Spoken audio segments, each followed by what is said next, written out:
Smooth 98.1. Love music, love life on a feel good Friday morning. Last Friday in the month of August 2024. You're listening to the Smooth Breakfast. Yours truly is Ayokunmi. Great to have you on the ride into the locker room. We're going to talk about sports, everything that has to do with the sports world, all the updates, all the latest information that you need to know. We're bringing it to you hot and fresh as well. Welcome once again.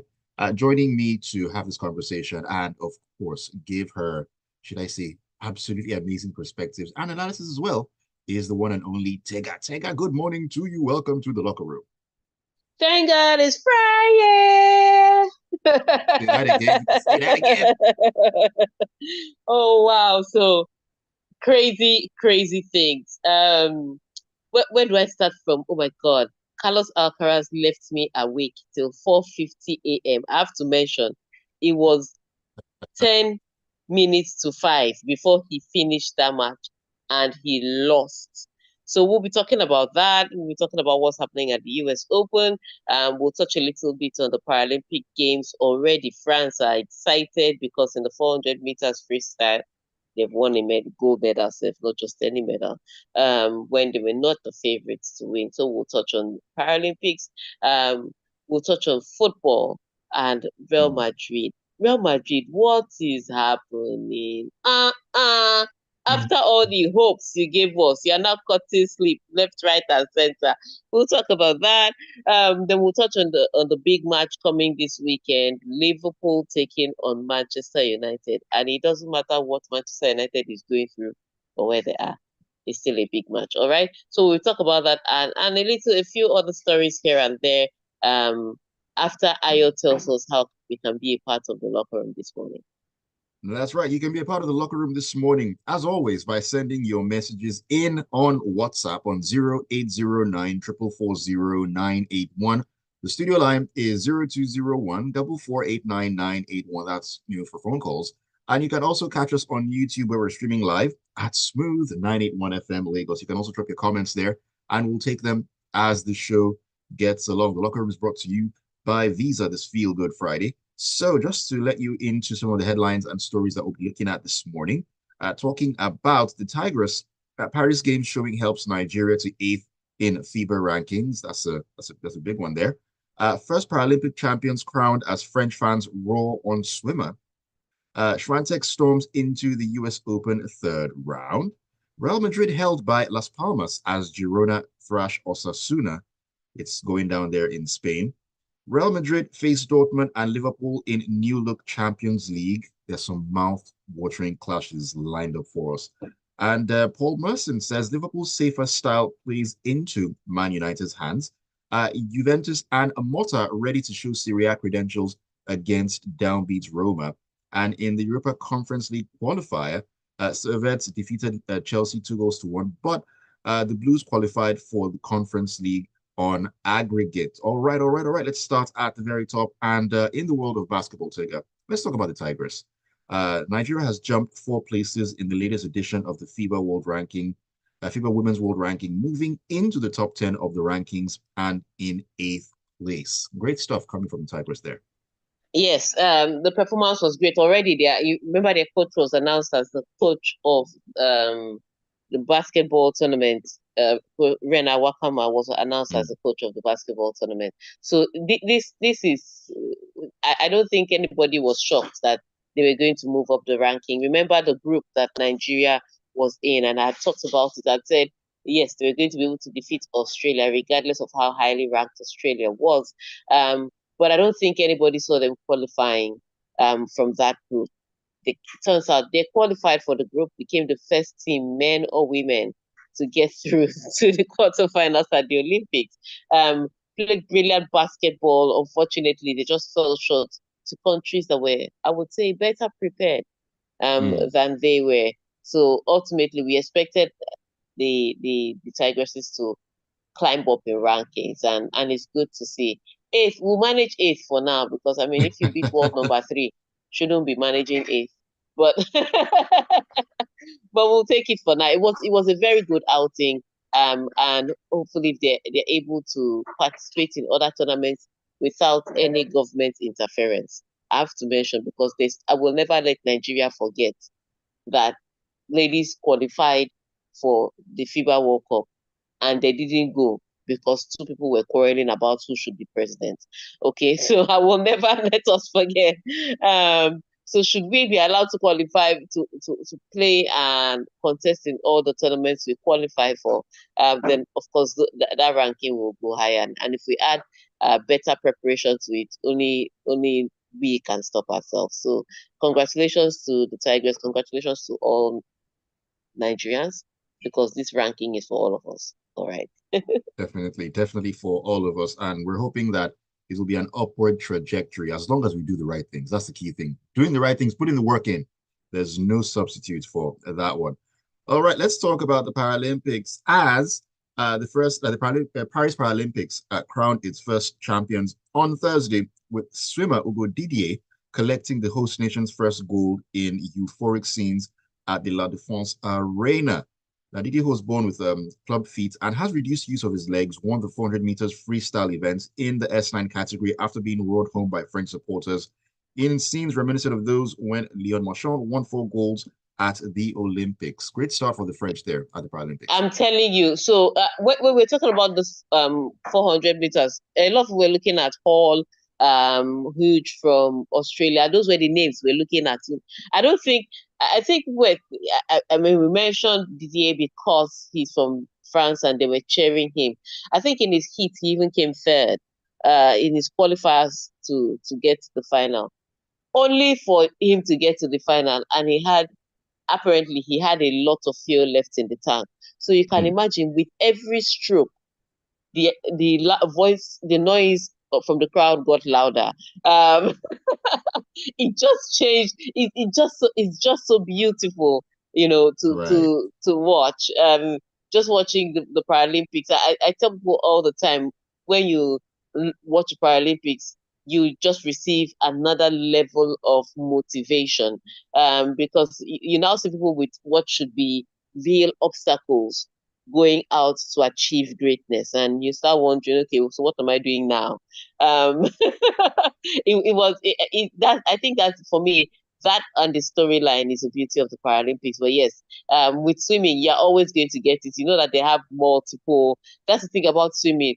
It's one of the reasons I think when people say Michael Phelps is the greatest Olympian ever, I'm like, when one person can compete in 5 different events, Exactly. how will With how will he within not the win same many? umbrella.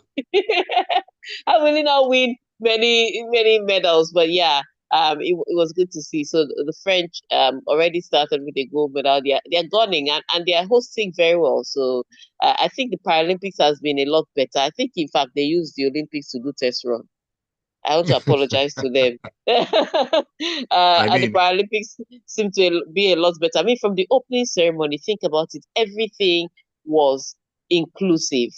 I was watching the music performance and we're like, oh, this is beautiful, because the dancers were clearly, all athletes with varied levels of differences in their growth. Only mm, for the musician to take off his jacket, I was like, you too. Like, they were intentional everybody was down, involved. everybody was involved. So it was fantastic to see. It was great to see. So to get their first medal with this loud noise, it was good. I also had the opportunity to watch the basketball. I was like, see ball last sha. So if you're not, please try and watch the Paralympics and support Nigeria. Also doing well. We got our first win. Table tennis started, so we already had wins yesterday. So let's see if we can push up through to the finals, because I believe we are coming out with medals. I just don't know where and when. Hmm. Let's keep on All right, pushing and the let's keep on pushing. Yeah, and speaking of the Paralympics, and I just talked about the inclusivity of the Paralympics. Let's also talk That's right. about one of the sponsors of the Paralympics. Yes, Visa, the official payment technology partner of the Paralympics, is on the world stage championing inclusivity and culture. Now, beyond digital payments, Visa has shown a commitment to curating experiences that champion global talent, inclusivity, and the power of small steps. The DA showed that the power of small steps. So they're sponsors of the Paralympics, and they have a cohort of Olympic and Paralympic athletes with diverse representation from 60 countries and 40 sports. And you're going to see Goodness Chukwu at the Paralympic Games, and they'll be there. I mean, they helped to make that happen, so they'll be there to support her. But not only are the athletes enjoying, you have the opportunity to enjoy. If you want to find out how you can benefit from the inclusivity and diversity that Visa has shared, especially during this summertime, go to visa.com.ng and find out. They have different promos and benefits going on at visa.com.ng. See if you can get, flight discounts, hotel booking discounts, and experience booking discounts from them using the Visa dollar card. All right, using your Visa dollar card. So check out visa.com.ng for more information on all those promos. All right, great stuff there coming from Visa. Okay, so let's get back into the conversation. Let's talk tennis right now, Tega. The U.S. Open specifically, where a mental reset helped world number one Iga Swiatek charge into the third round of the U.S. Open on Thursday with a 6-love 6-1 rout of 217th ranked in Shiba Hara. Talk us through this. Yes. This was good. So Iga Swiatek has struggled a little bit. So I don't know what it is. I think Carlos Alcaraz and Iga Swiatek dipped at about the same time, especially at the Olympics, where everybody thought both of them were definitely going to win gold. Iga Swiatek ended up winning bronze, and then Carlos Alcaraz cried his way into a silver medal. But yeah, both of them kind of dipped at the same time, and they started the US Open in not in the most convincing way. So to see Iga Swiatek, she came out yesterday and she was all business. She was like, I know people are making me struggle, but I'm going to give it my best shot. And my goodness, did she give it her best shot, dropping only one game. I pity that girl. How can you reach the second? How can you reach the second round of a Grand Slam tournament and they beat you like that from all the qualifying that she had? So it was a tough one, but Iga Swiatek kind of made it through. But also, it's not just Iga Swiatek. Remember when athletes were complaining about the fact that they had too many tournaments?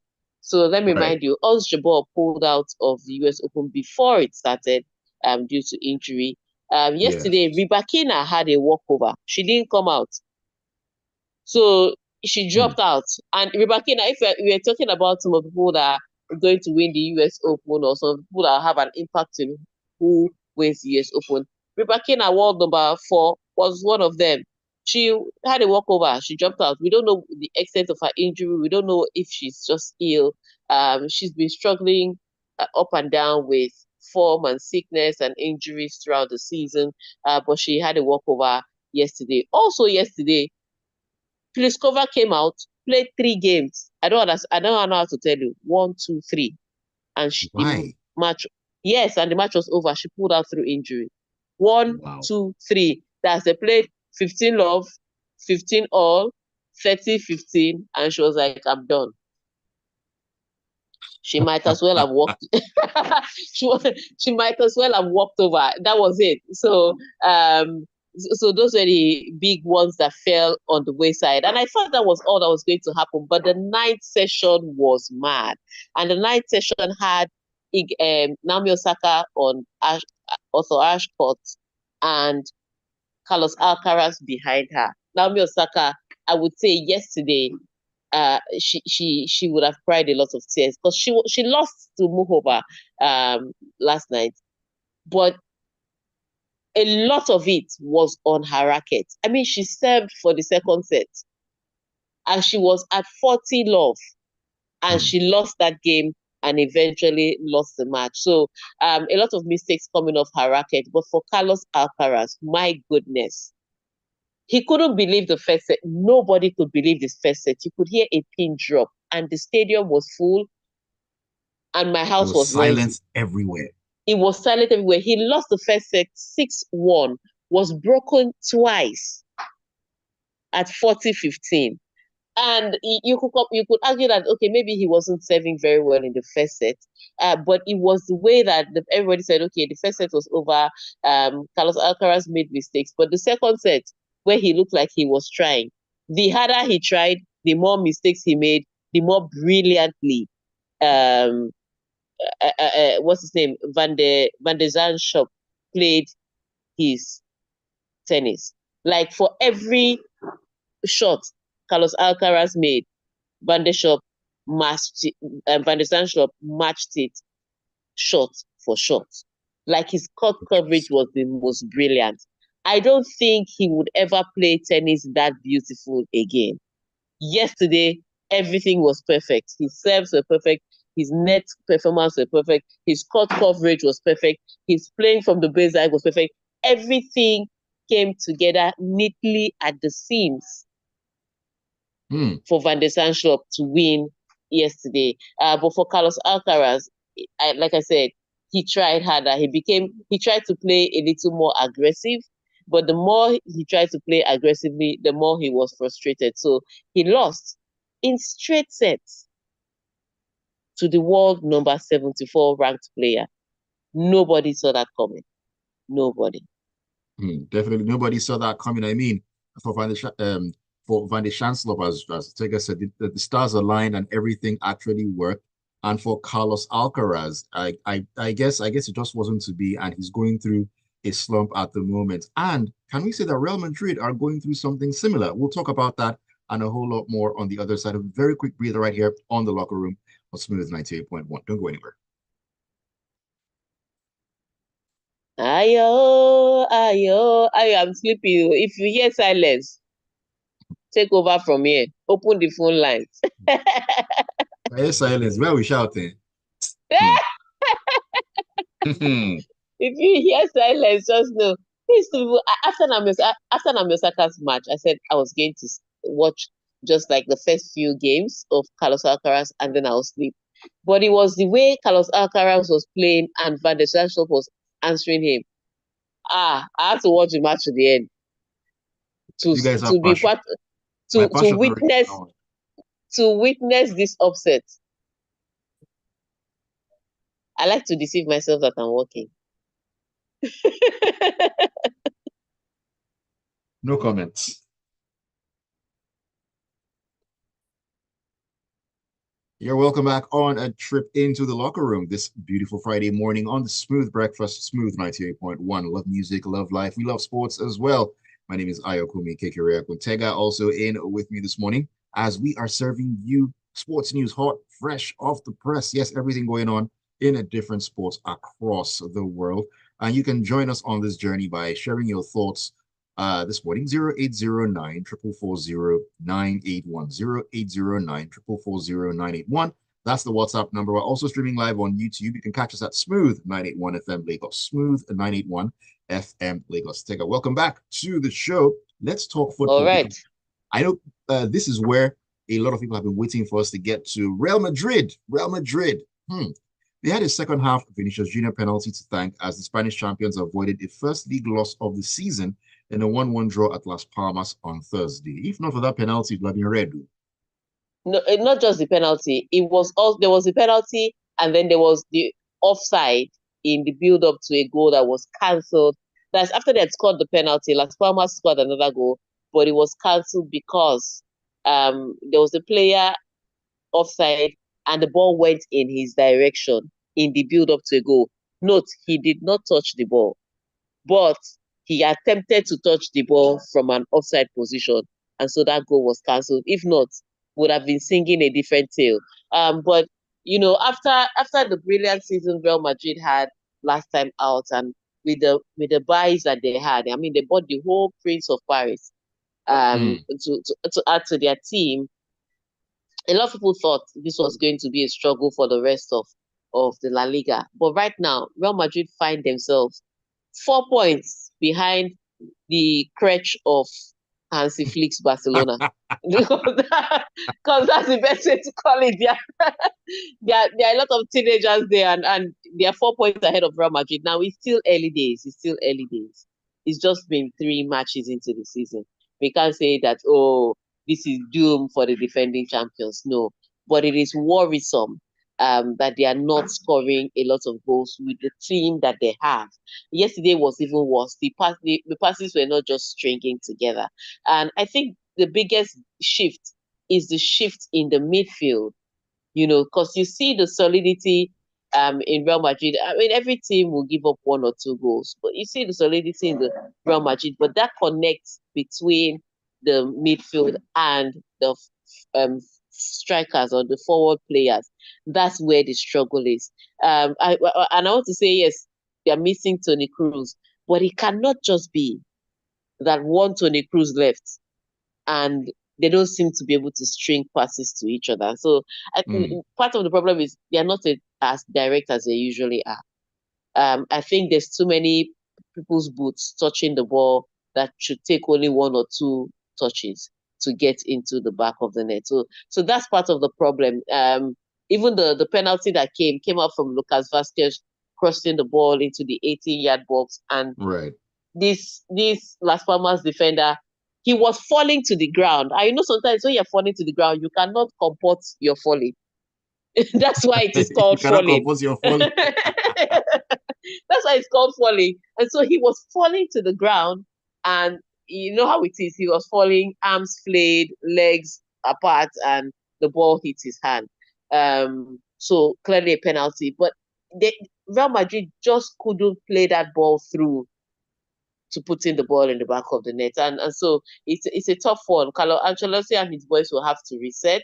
Fortunately for them, they have a match this weekend, and after that match this weekend, they have a break, and they can use that break Right. to get their acts together. But it's tricky. It's just one or two passes that they should make that will get them through on goal and get the goal. That just makes it a little tough. But yeah, to think that they have dropped 5 points, yeah, from the possible 9. Is it That's 5 points right. for the possible 9? Sorry, Yeah. They played 4 points 3 games. for, yeah, they've played 3 games. So 4 points from the possible 9. And those points have been dropped against teams that are easily beaten. If you play an Atletico Madrid, a Barcelona, maybe a Valencia so far this season, and you're dropping all these points, or a Sociedad, people say, okay, those were pretty tricky matches and you could drop a point.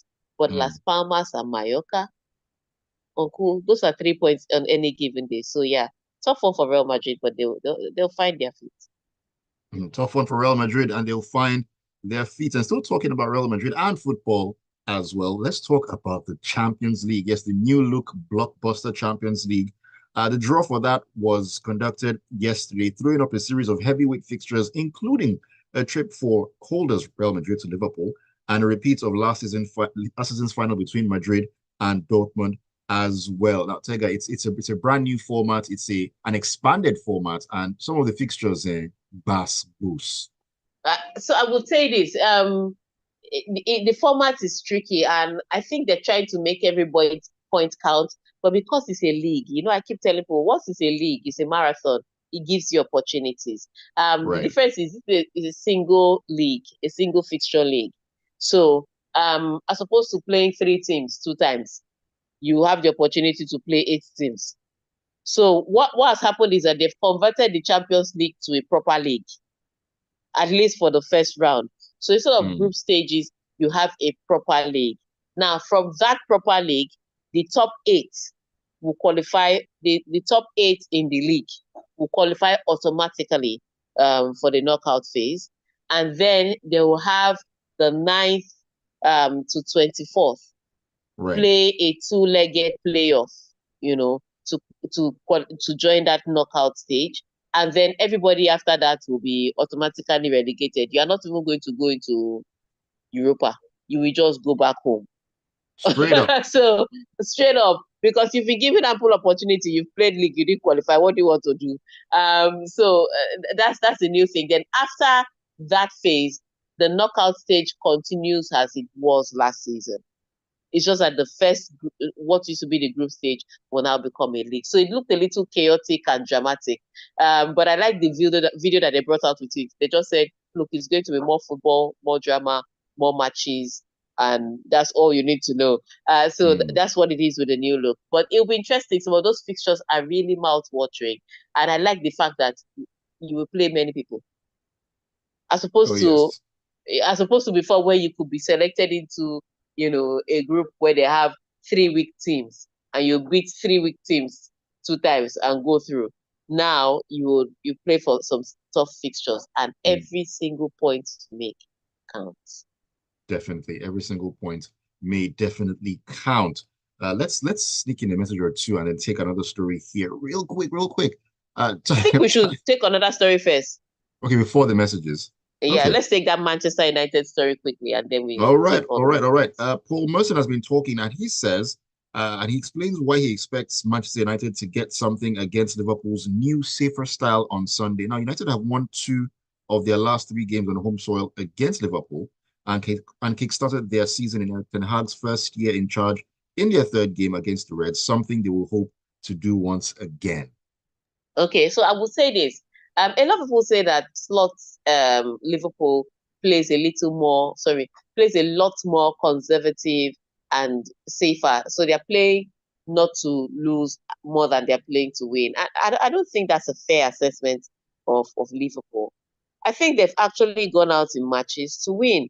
They may not be as expressive or expansive yet as Jurgen Klopp's Liverpool team, but that's what you get when you have a new manager with players that are largely from the core of Jurgen Klopp's team. And Mm. so I don't want to say it's safe. I want to say that is a change that comes with the manager. Yeah, but Liverpool, Manchester United this weekend, because of that, gives Manchester United an opportunity. Manchester, on the other hand, have played good football. I will say this, regardless of the results you've seen, Manchester United have actually been playing impressively, especially on the counter. They will rush you like hot rice. The problem is they're not putting enough balls in the back of the net like they should. And, And and, that's been a and problem so since last season. that's been a problem since last season. And I had thought that if Manchester United were going to shore up somewhere else, I understand shoring up the defense. That was great. That was needed, especially when we were counting all the goals that, what's his name, Onana considered last season. You're counting 50 goals for a world-class goalkeeper.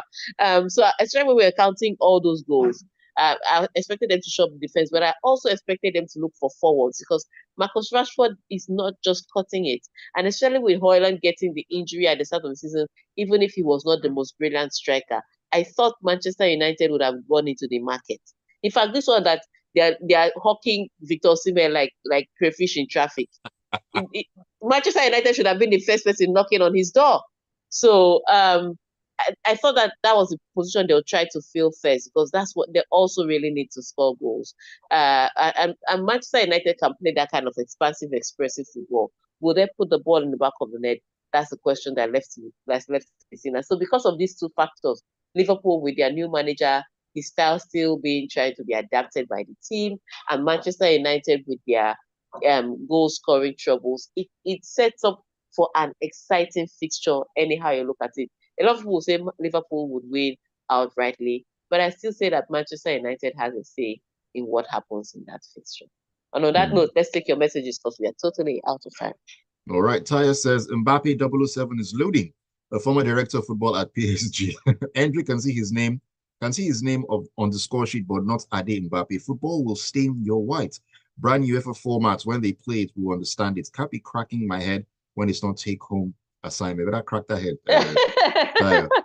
AY from Maniru says Real Madrid would have lost all 3 points last night if not for the lucky penalty they got, which Vinicius converted. Seems like there's trouble in paradise over there. My club is sitting comfortably at the top of the table in La Liga, 9 out of 9 points, and that makes me very happy. Fred coming through. Good morning to you, Fred. Man City should get ready in the UCL because Juve is not from that farmers league called the Premier League. As for Roma this weekend, nah, moi moi. I hope there's rice to accompany that moi moi for you, Fred. That's what I'm going to say on I that like one. the way that I like the way these people like to brag, but Mota has been doing a good job with Juventus. He actually has fantastic job there. Big E from K2 says Mbappe came to Madrid like a prince, and it seems like Madrid are like the Avengers of La Liga. However, I wouldn't blame Mbappe much. His account was hacked on Twitter and was used to scam people. So mentally, was why I don't think he was fit to play that game. Really? After collecting all that money? Where are the London Blue Boys? They should know Osimhen is on a journey to Saudi, according to Fabrizio. And on YouTube, some comments on YouTube. Ogundipe Oluwaseun says, I just want a detail. Okay, we've answered that question about the UCL. We've explained how that works. We Thank have you. And explained how it works. Hope you yeah, understand now. yeah, congrats to the Tigers for doing us proud. Abiodun Michelson says, even as a Barcelona fan, I strongly believe that Kylian Mbappe will eventually live up to the billing. He'll come up good.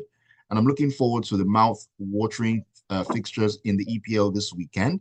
AGK says, another US Open title for Novak. VDS just knackered Carlitos like this. Sure, best As no sure in, they again. beat. They ripped him apart Goodness. piece by piece. And Padre says, I said when Mbappe went to Madrid that he should score hat tricks every single game. See his life? Las Palmas. So now what? You I people are don't just mean. And on that note, I want very, to thank you very for sending your messages to YouTube and streaming us live. Thank you for sending your messages via WhatsApp. And thank you for tuning into Smooth 98.1 FM to listen to the locker room. Till I come your way again on Monday. Do not let your club be fodder for banter. Have a great weekend. have a great weekend. Tega, amen to that prayer. Thank you all for sending your messages in. All right, keep it tuned to Smooth 98.1 and the Smooth Breakfast because at 9 o'clock Lagos, we're going to get talking on Lagos Talks.